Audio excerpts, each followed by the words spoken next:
In the Middle Ages, battle-hardened Norsemen from Eastern Europe, Scandinavia and later England travelled to the Byzantine Empire, where they joined one of the most sought-after and effective mercenary units of the time, the Varangian Guard.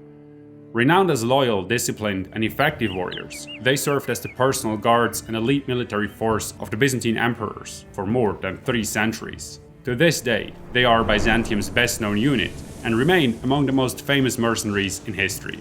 So, without further ado, let's explore what made the Varangian Guard so effective, analyze their combat techniques, and unravel the intriguing story of how Norsemen, of all people, became the elite warriors of the Byzantine Emperor.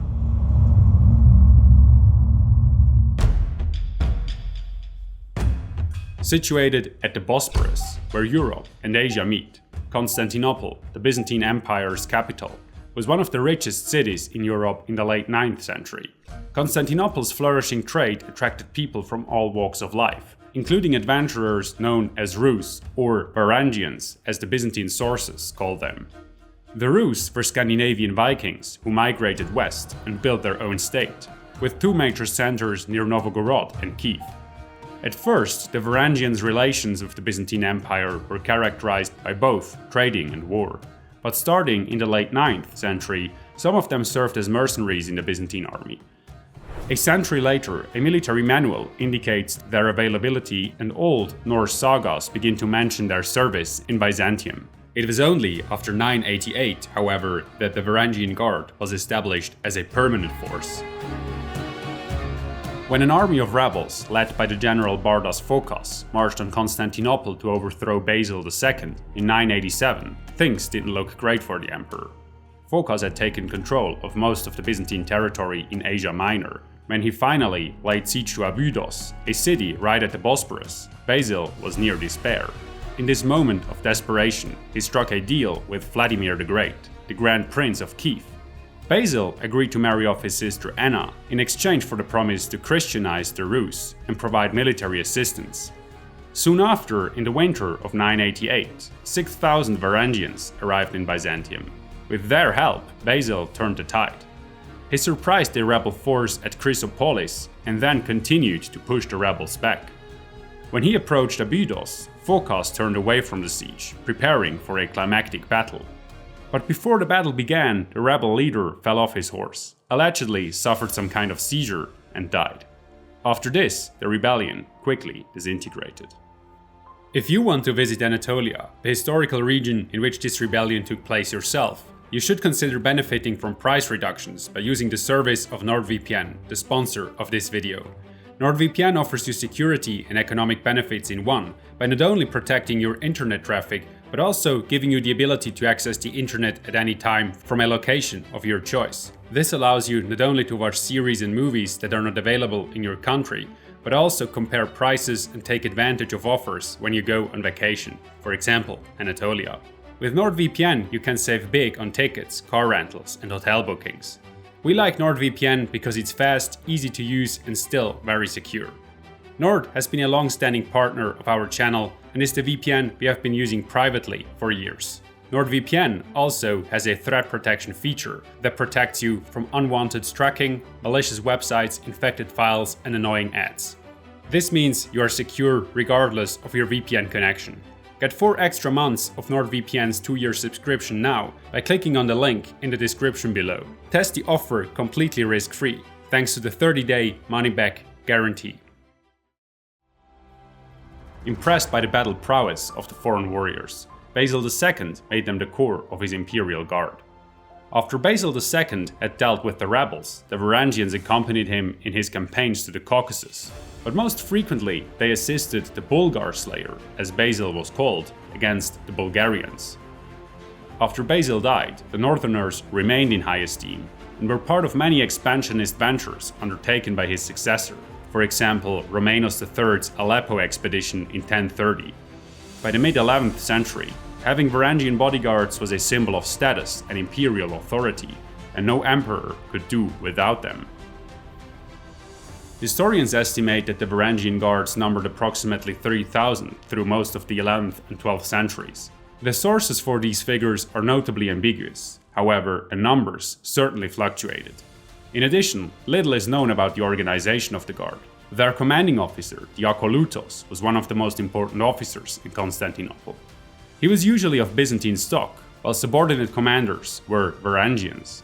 The most important duty of the Varangian Guard was protecting the emperor, and they always accompanied him. At home, they guarded the palace and secured the throne room.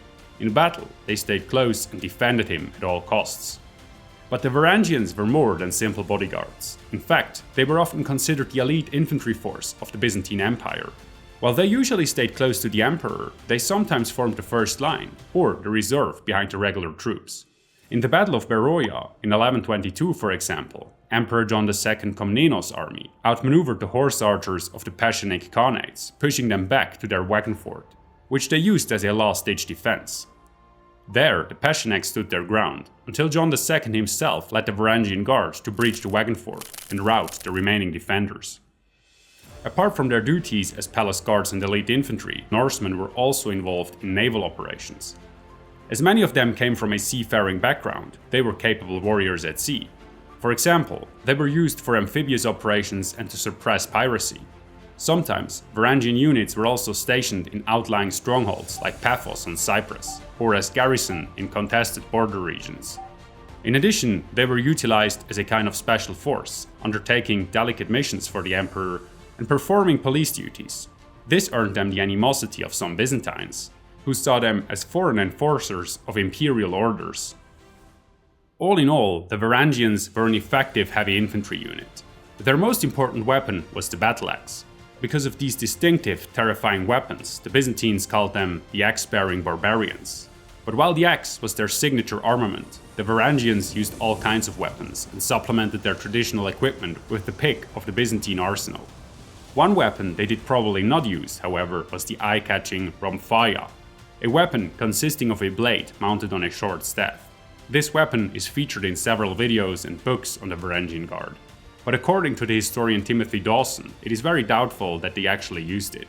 This weapon was originally used by the Thracians and was associated with the Varangians due to a simple translation error.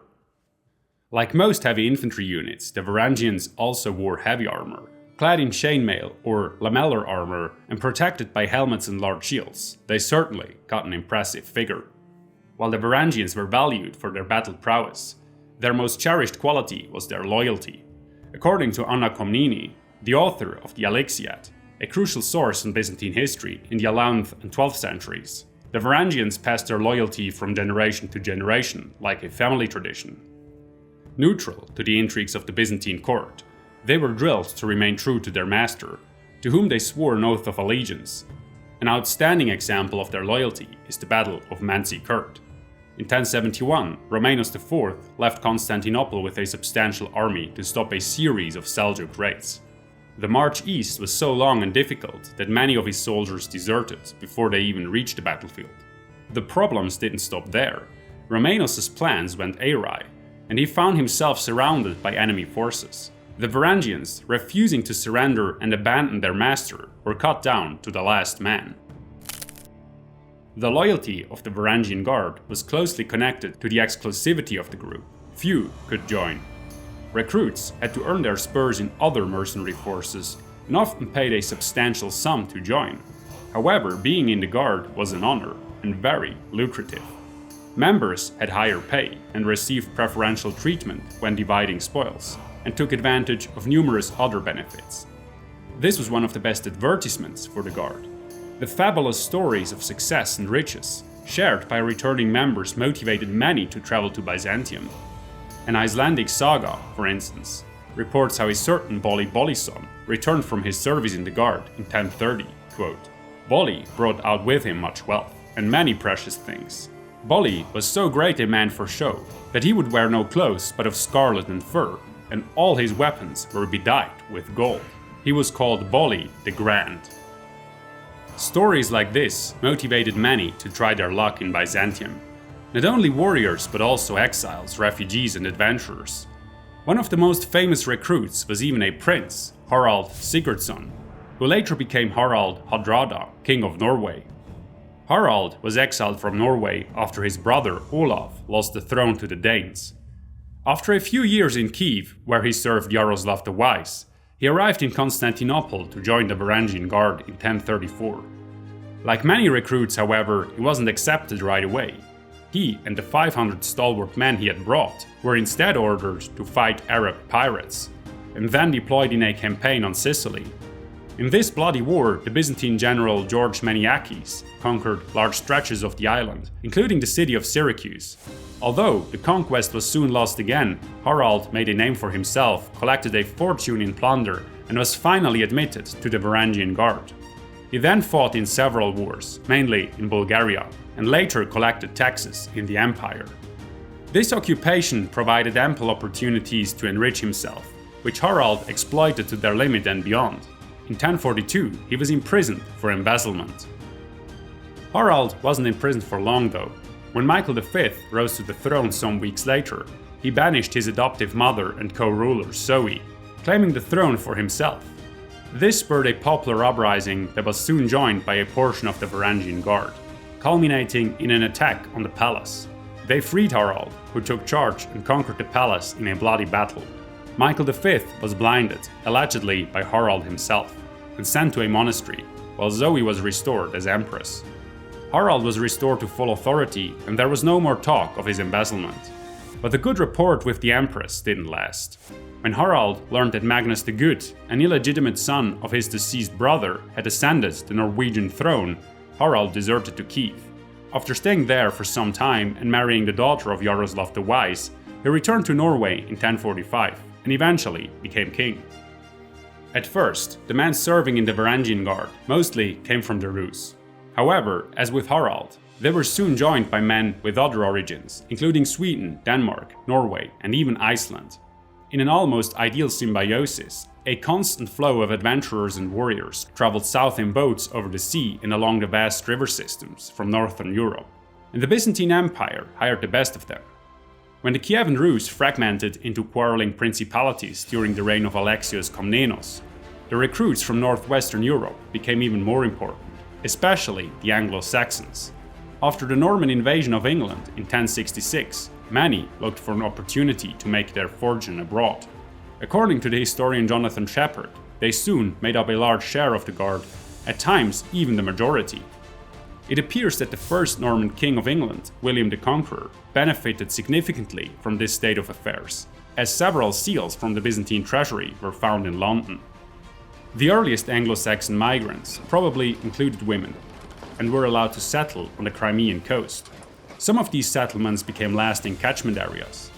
This also perpetuated their language. English was considered the Varangians' native tongue in the 14th century. In the late 11th and 12th centuries, the Varangian Guard loyally protected the Byzantine emperors and fought in many of their battles. The Normans were a particularly challenging enemy. They also originated in Scandinavia, settling in Normandy before making their way to southern Italy. While the relations between the Normans and the Byzantines were peaceful at first, the Normans quickly turned against the Byzantines and ousted them from Apulia, Calabria, and Sicily. By 1081, the Norman adventurer Robert Guiscard had united all Norman territories in Italy and raised a large invasion army. He then crossed the Adriatic Sea and laid siege to Dyrrhachium, modern Durrës, the main Byzantine stronghold in the Western Balkans. Emperor Alexios I rushed east to save his fortress. When he arrived, the battle quickly began. The Norman right wing charged the junction where the Byzantine center and the right converged, exerting pressure against the flank of the Varangians stationed at the forefront of the main line. The Varangians stood firm, and the Byzantine left wing advanced and routed the Normans, with the Varangian Guard giving chase. However, the battle wasn't over just yet. Sicilgaita, Guiscard's wife, rallied the Norman right wing at the beach, and the Varangians, fully absorbed by the pursuit, were suddenly cut off from the main army. Guiscard sent a strong reserve of pikemen and crossbowmen against the Varangians, who suffered heavy casualties and were forced to flee to a nearby church. The Normans set it ablaze, burning them alive. Without his left wing, which was still in pursuit of the Normans, Alexios was exposed, and even a sortie by Dyrrhachium's garrison couldn't save the day. The Norman heavy knights shattered the rest of the Byzantine army, and Alexios was lucky to save himself and some of his soldiers. Although several defeats followed the Battle of Dyrrhachium, the Byzantine army survived the Norman invasion. Alexios bribed the King of Germany, Henry IV, into attacking the Normans in Italy, which forced them to retreat. When Guiscard died in 1085, danger was averted, at least for the time being. When the Crusades began in 1095, the Crusaders became a new source of recruits for the Varangian Guard. Many of the Scandinavians passing through Byzantine territory on their way to the Holy Land and back entered the service of the Empire. But the Crusades also brought about the end of the Varangian Guard during the Fourth Crusade, which took an unexpected turn when the Crusaders attacked their fellow believers. In the autumn of 1202, they conquered the city of Zara, and in the next summer laid siege to Constantinople. At first, the defenders, led by about 5,000 Varangians, held the city, but after a deal between the Emperor Alexios IV and the Crusaders fell through, they attacked again in April 1204. This time, there was no stopping them. The Varangians protected Emperor Alexios V with their lives, but when he fled, they saw no point in continuing the fight and surrendered. The Varangian Guard dissolved, and many were thought to have joined the ranks of the Crusaders. After the troops of Michael VIII Palaiologos reconquered Constantinople in 1261, he abolished the Latin Empire the Crusaders had established, restored the city as the capital, and reinstated the Varangian Guard. Although they never regained their earlier status, the Varangians served the emperors both as guards and elite force well into the 15th century, before finally disappearing from the stage of history.